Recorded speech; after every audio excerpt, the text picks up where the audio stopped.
Welcome to our tutorial on how to enable Auto Advance in Gmail on your PC. Auto Advance allows you to seamlessly navigate through your inbox, saving you time and increasing productivity. Let's get started. Step 1. Open Gmail. Launch your web browser and navigate to the Gmail website. Step 2. On the top right corner of the Gmail interface, locate and click on the Settings button.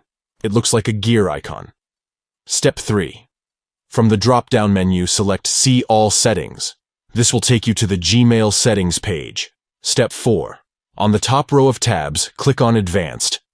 This will reveal additional settings options. Step 5. Scroll down until you find the Auto Advance section. Here, you can configure the Auto Advance feature to your preferences. Step 6. Next to Auto Advance, click on the Enable button. This will activate the Auto Advance functionality. And there you have it. You've successfully enabled Auto Advance in Gmail on your PC. Now you can enjoy a more streamlined email experience. Thank you for watching. If you found this tutorial helpful, please don't forget to like, comment, and subscribe to our channel for more useful tips and tricks. Until next time.